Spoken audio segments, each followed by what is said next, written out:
Good morning, students. In the previous lecture, we discussed about purification method, chromatography.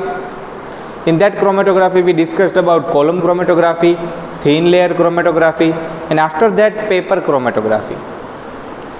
After that, we discussed about some very important thing about qualitative analysis of organic compound, in the sense test for carbon and hydrogen, test for nitrogen, sulfur, halogen, phosphorus. We discussed about these things where we learn how to do Leysin test. That was a very important thing for us. Now the importance of the today's lecture is much more than the last lecture, because today we are going to calculate percentage of carbon and hydrogen in the compound, percentage of nitrogen in the compound. So this lecture is your career defining lecture if you want to do your career in the chemistry. So please be focused into these topics. Second thing, these topics are not included in your 11th syllabus, but these lectures, these topics are included into your JEE and NEET syllabus. So today whatever we are going to learn will be very much important for JEE and NEET. So let's start with quantitative analysis. Means we are going to identify the quantity of the elements. Let's start with the carbon and the hydrogen, percentage of carbon and percentage of hydrogen. Okay, suppose I have one hydrocarbon compound CXHY. I have one hydrocarbon compound CXHY and I am burning it in the presence of oxygen. I am burning it in the presence of oxygen. Okay, what happens if organic compound is burned? Okay, so whenever we burn an organic compound, carbon dioxide and water is going to be released. Okay, how much amount of carbon dioxide will be released? So here X amount of carbon is there, that's why X mole of carbon dioxide will be released, and here Y amount of H is there, hydrogen is Y amount. So H2O, here H2, here H. So hydrogen is used double into the molecular formula. That's why mole will be half. So Y by 2 amount of H2O will be formed. Now mole of the oxygen. Let's discuss about mole of the oxygen. Okay, O2, O2. Simultaneously they are similar. So if X CO2 is there, means X mole of O2 will be used to form CO2. Plus, now about H2O. If Y by 2 H2O is there, here is O, here is O2. So one oxygen molecule O2 can form 2 H2O. That's why mole of H2O will be halved when we add it into the mole of oxygen. So total mole of O2 will be X plus Y by 4. Again, X amount of carbon, that's why X amount of CO2. Y amount of hydrogen, that's why Y by 2 amount of H2O. Because here 2 hydrogen are present in the molecular formula, here only 1. That's why amount will be half. Now about the oxygen. Carbon dioxide contains 2 oxygen, O2 contains 2 oxygen, that's why X molecule of the oxygen will be used for carbon dioxide. In the H2O 1 oxygen is there, in O2 2 oxygen are there, so O2 can give me 2 H2O. That's why whatever amount of H2O is there will be half for the O2. So X plus Y by 4 will be amount of oxygen used in this reaction. Now suppose my sample in the platinum board has M weight. Suppose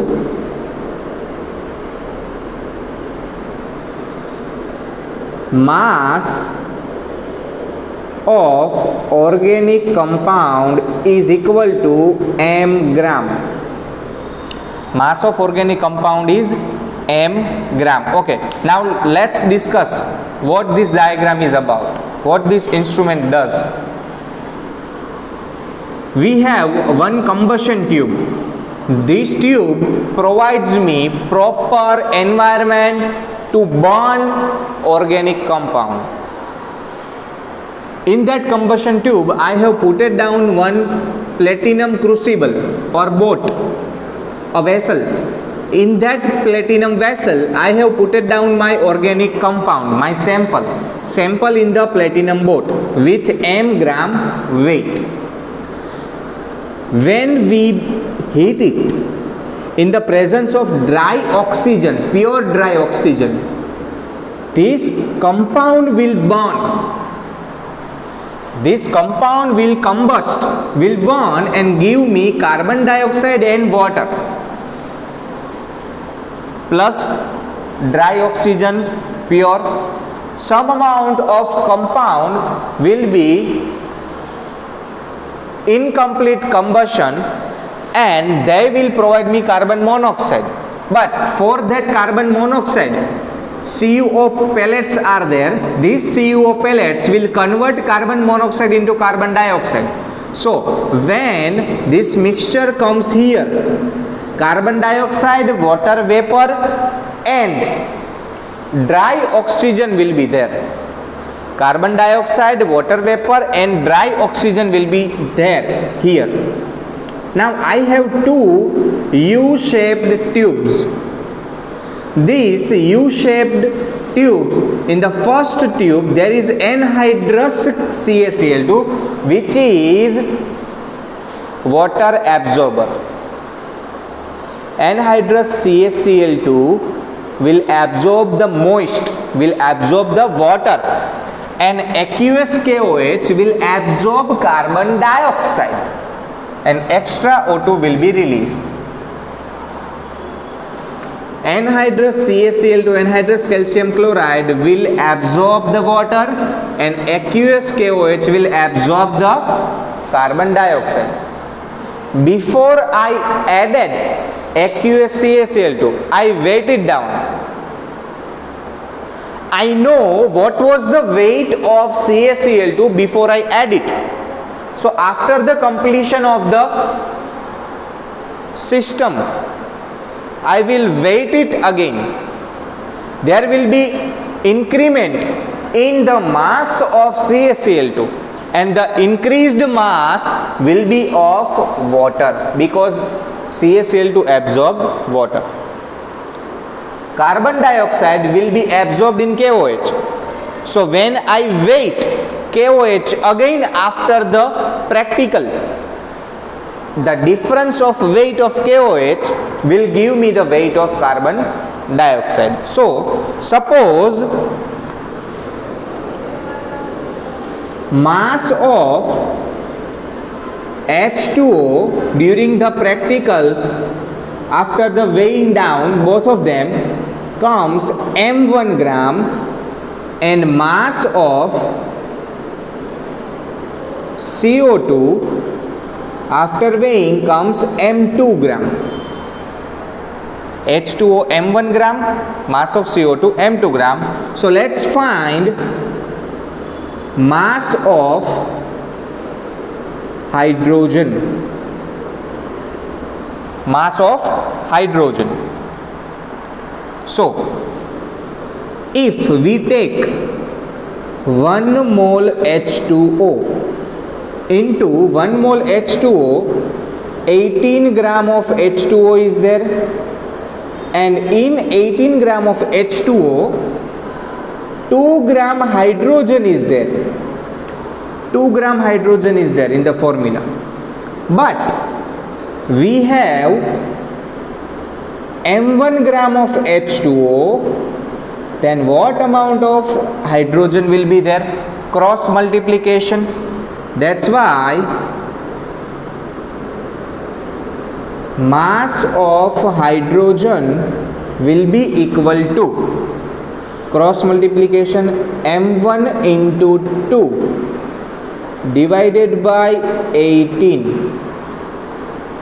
Okay, so the percentage, now percentage of hydrogen, m1 into 2 divided by 18. Okay, total weight was m.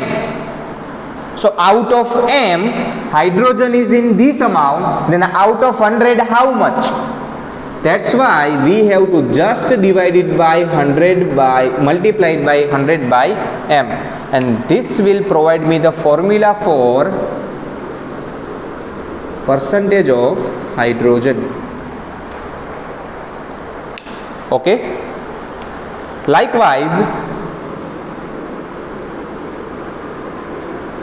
mass of carbon and then percentage of carbon.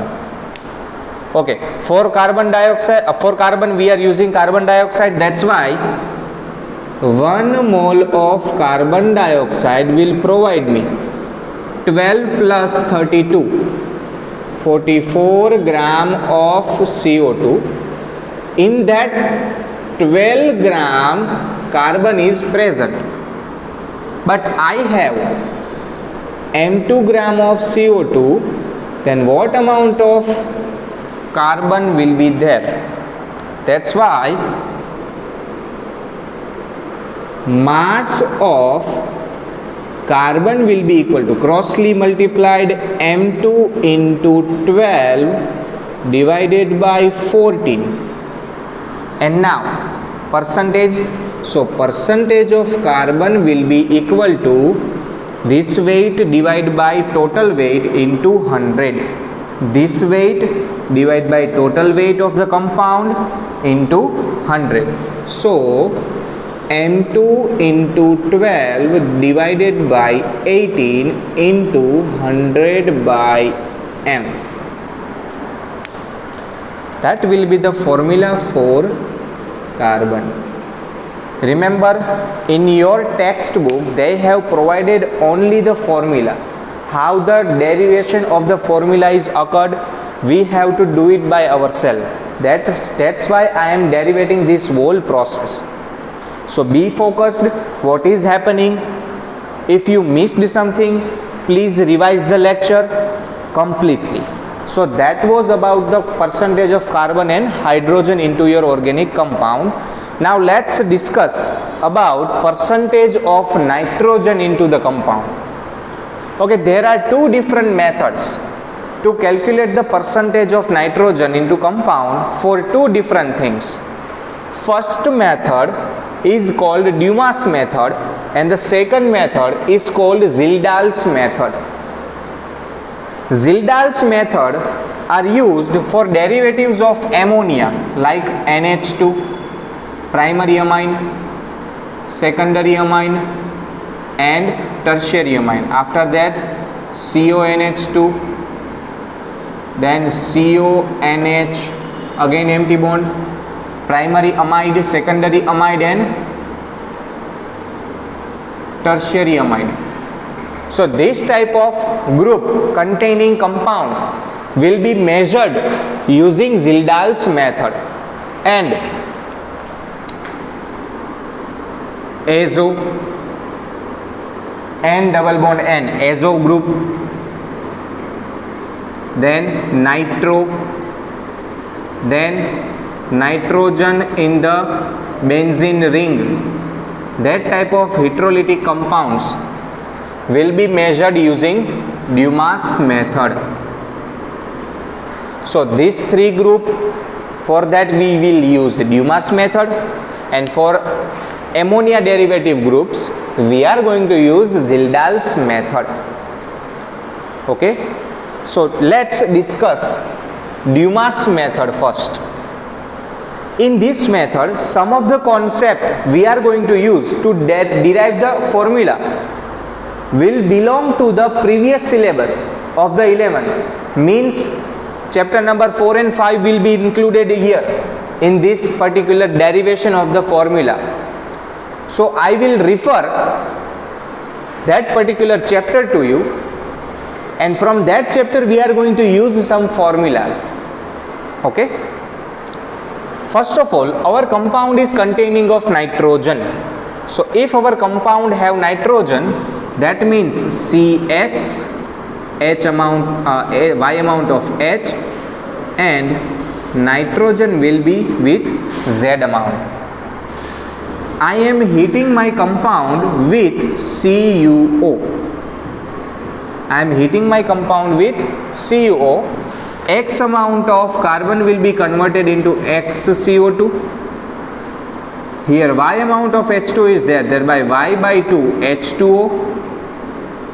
And after that, Z amount of nitrogen is there, so Z by 2 will be the N2.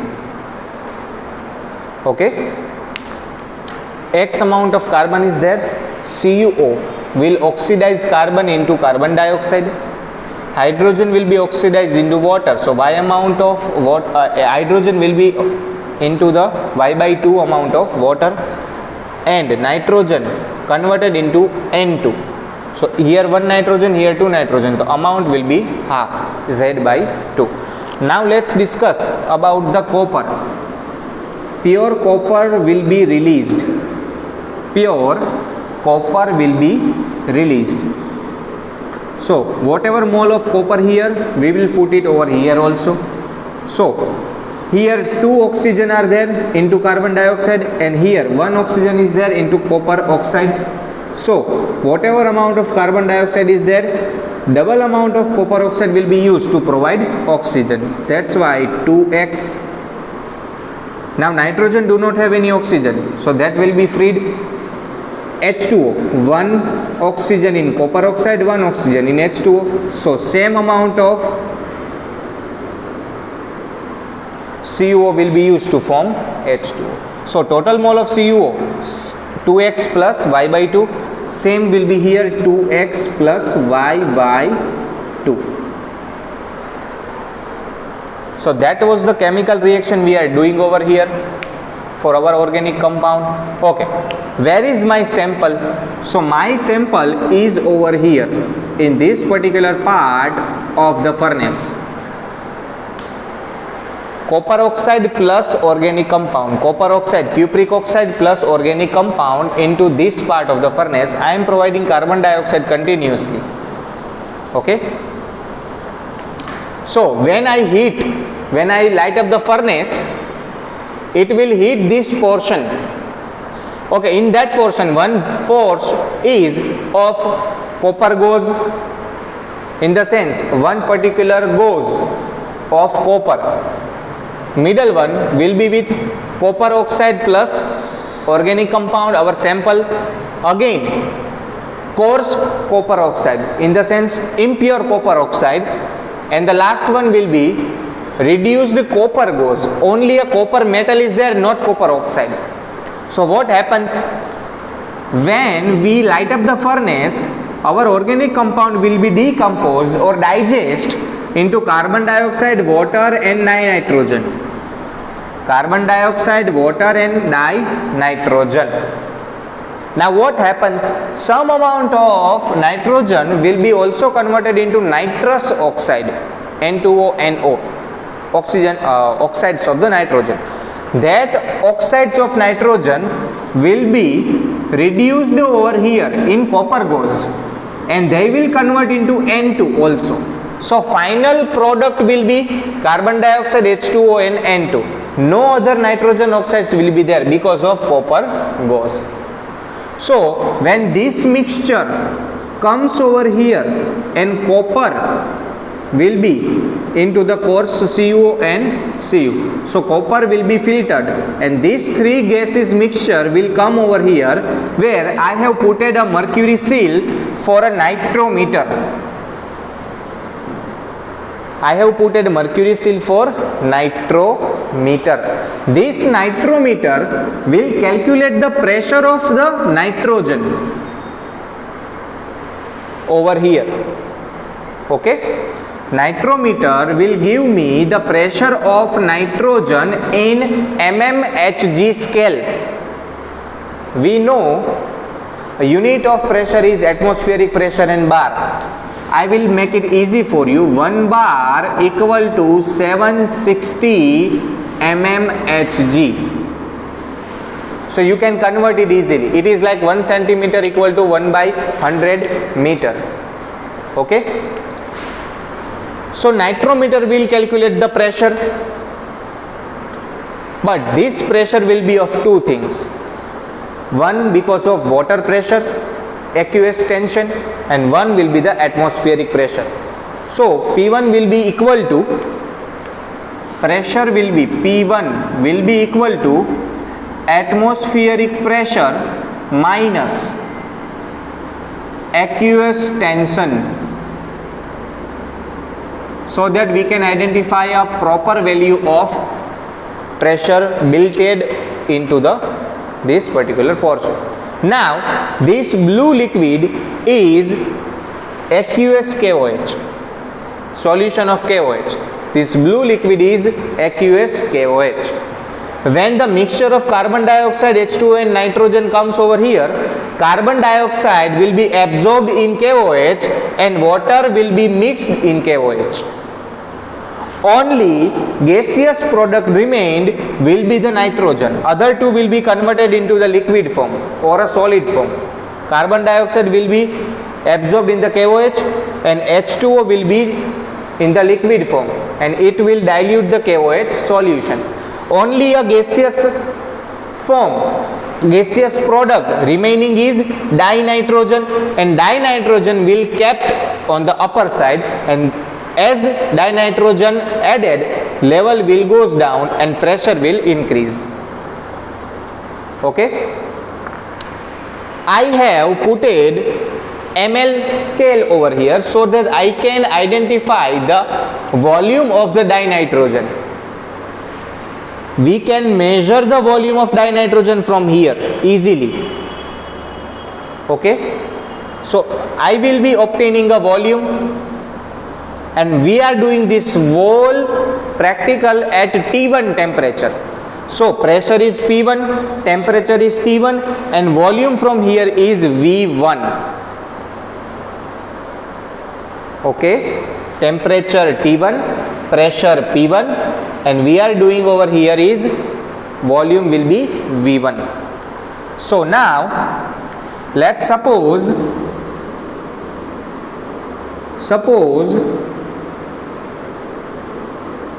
mass of organic compound is equal to m gram. The sample is containing of m gram of organic compound. P1 pressure, okay, but let's make it more clear so that you can understand it better.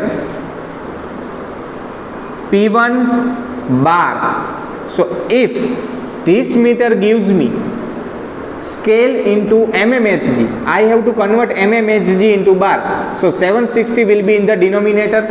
That's why P1 divided by 760 bar equal to pressure for our practical.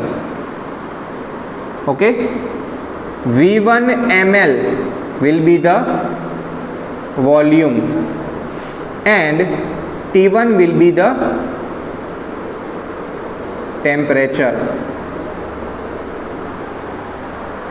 Now let's take standard pressure, volume and temperature. So at STP,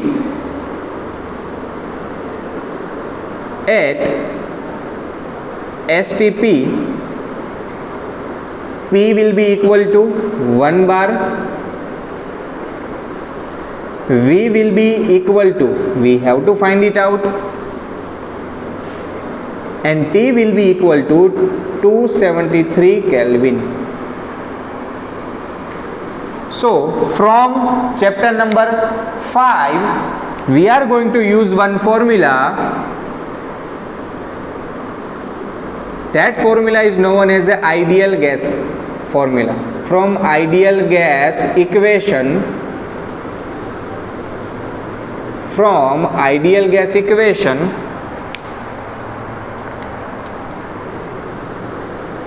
P1 V1 upon T1 will be equal to PV upon T. Okay, P standard temperature, pressure, V standard volume that we have to measure, because this volume is on the random quantity, and standard temperature T. So we have to find out V. So V will be equal to, T comes over here, so P1 V1 T divided by T1 into P. Now put down the values. So values will be equal to P1, we do not know, so P1 V1, we measured that T, temperature of the standard condition 273, divided by T1, we have to measure it, and P1 will be 1 bar.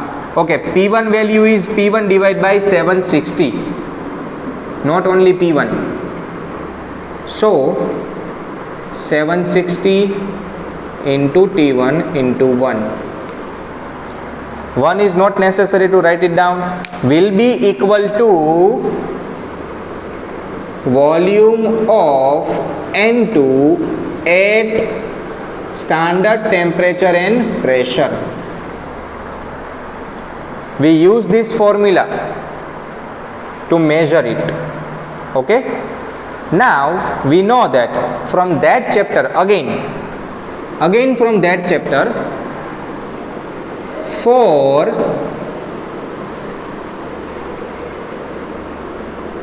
(22,400 ml) N2, weight of N2 will be 28 gram nitrogen. But we have how many ml? V ml from this equation. Then what amount of nitrogen will be there? So therefore mass of nitrogen will be equal to V into 28 divided by 22400. What is V? We have to find it out from this equation. We have to calculate V from here, and we have to put it down over here in the ml value, volume in milliliter. Now the percentage, so percentage of nitrogen will be equal to total mass, mass of nitrogen divided by total mass.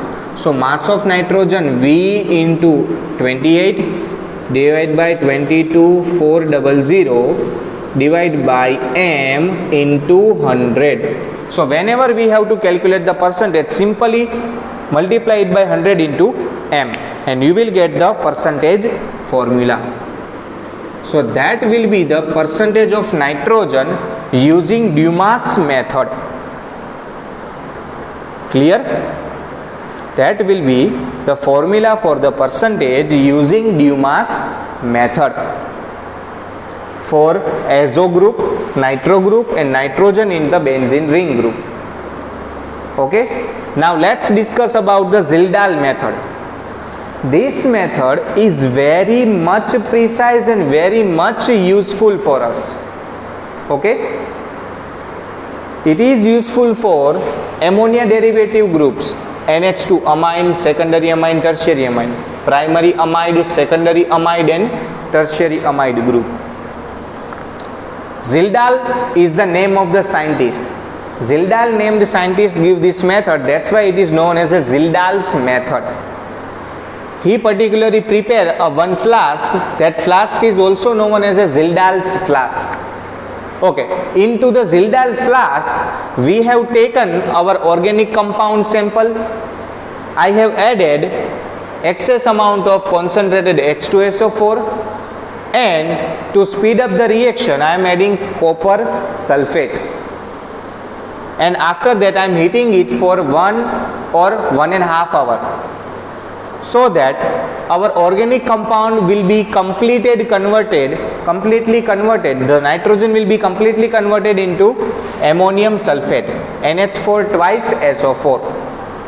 Organic compound with H2SO4 will completely convert into nitrogen into the NH4 twice SO4, ammonium sulfate. Okay. After that, this mixture is transferred into this beaker. I have completely transferred this mixture into this beaker, in the sense digested content. So digested content containing NH4 twice SO4 plus NaOH. This reaction will give me ammonia and Na2SO4. Na2SO4 will be over here, and ammonia gas will trap into the Zildahl's trap. It is one-way trap. Once ammonia is gone upside, it cannot go downside. That's why ammonia will be trapped and it will travel into the condenser. Here water tap is connected and here sink is connected, so continuously traveling water will cool down the pipe, and because of that ammonia will be cooled down and it will enter into the known volume of standard acid. What is known volume of standard acid? That means I have information about this acid. Which informations? I know concentration of this acid plus I know volume of this acid. I have two information, known volume and known concentration. Then that acid is known as a standard acid. In that solution, ammonia will neutralize acid and some amount of acid will be left. That left acid will be neutralized by NaOH. From that we will obtain volume of NaOH. Okay, before we jump into the conclusion, let's clear one particular concept. Okay, tell me, if I have 1H plus, how many OH minus will be required to neutralize it? H plus comes from acid and OH minus comes from base.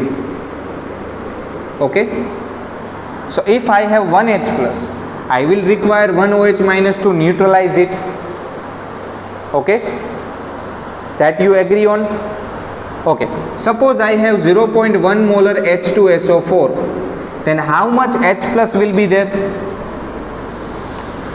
1 H2SO4 contains 2 H plus because it is diprotic acid. That's why concentration of H2SO4 will be 0.2 molar. That means I will require 0.2 molar OH minus. For that 0.1 molar NaOH is there. So what I have to do, if I have taken V amount of H2SO4, I have to take double amount of NaOH to compensate the H plus. That you agree on? If I have V volume of H2SO4 0.1 molar, I have to take double volume of NaOH to counter attack the H plus, because concentration is same and NaOH is monoacidic whereas H2SO4 is diprotic. That's why we have to take double volume of the NaOH. Okay, let's make it reverse. Suppose we have V volume of NaOH, then we will require V by 2 volume. Half volume of H2O will be required. Okay, this concept will be used in our particular derivation of the formula. Chalo, let's make it clear.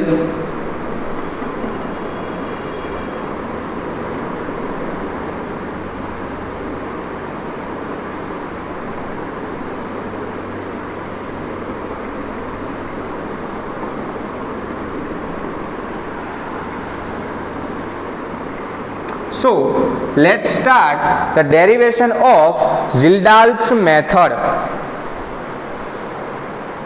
So let's start with the derivation of Zildahl's method. Before we start, as usual, suppose amount of organic compound in the sense mass of our sample is equal to m gram.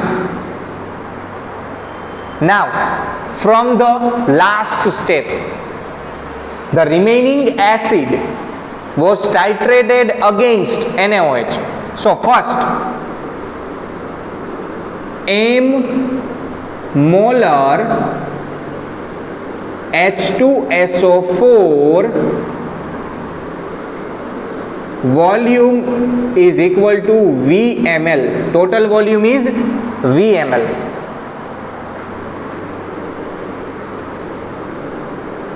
Used volume of m molar NaOH will be equal to V1 ml. Okay, the last step, remaining acid will be titrated against NaOH. For that, V1 NaOH was used. If NaOH is V1 used, H2O will be half, as I said. That's why volume of H2SO4 against NaOH will be equal to V1 by 2 ml. Is that clear? Okay. Now,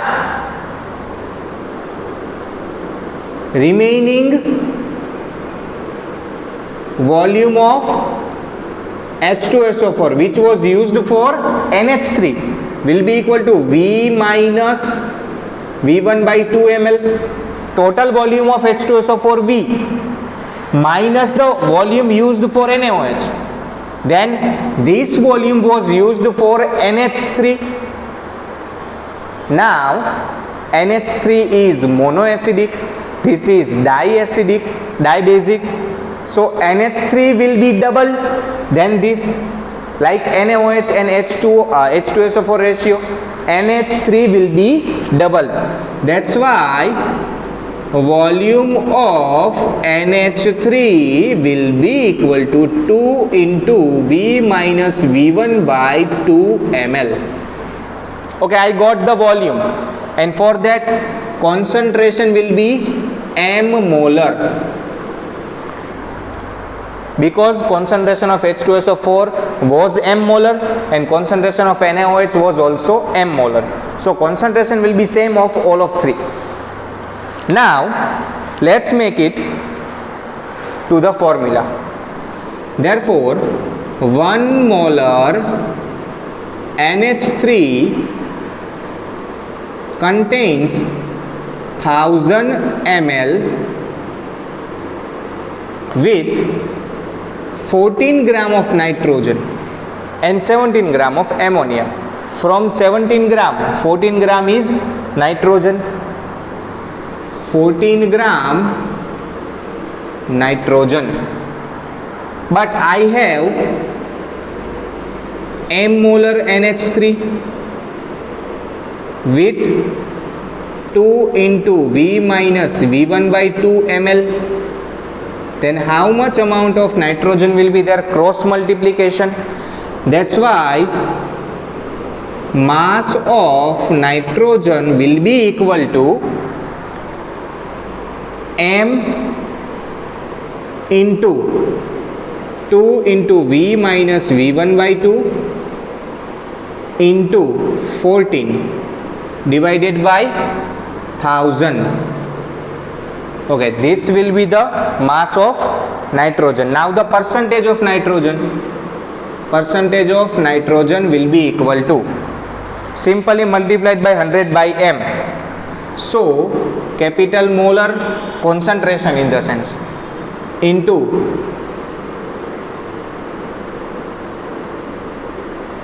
two into V minus V1 by 2 into 1.4 divided by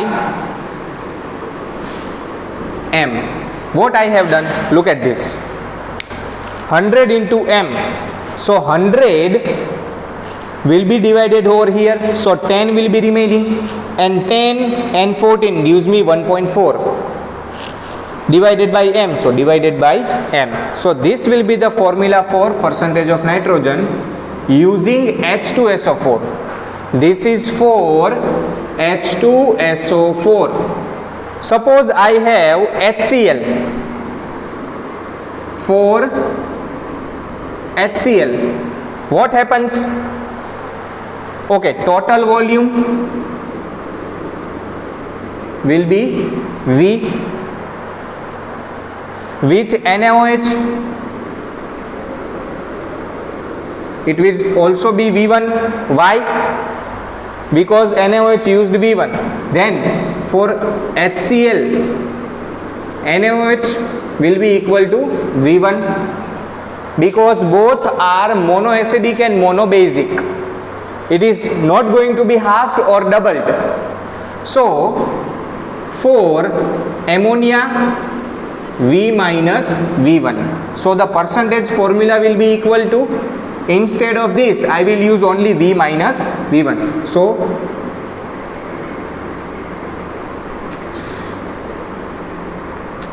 M into V minus V1 into 1.4 divided by M. This is for HCl. Extra. It is not in your textbook. HCl is monoacidic. That's why volume of ammonia will be V minus V1 only. H2SO4 was dibasic. That's why it was halved and NH3 was doubled. So that was all about the Zildahl's method. Okay, we have to calculate some numericals based on these formulas.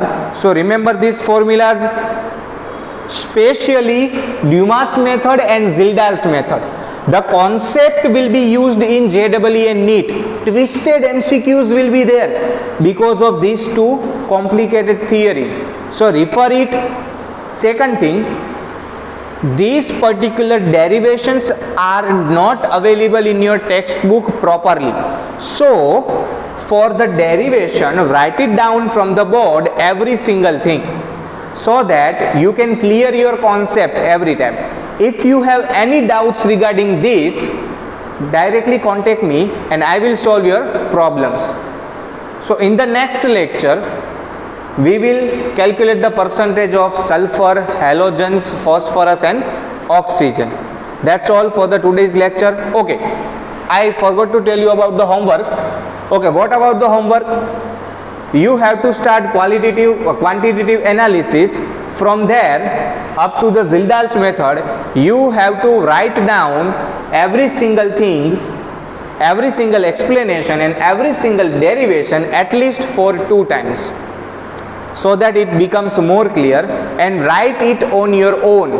Do not copy from the textbook, please. Thank you so much.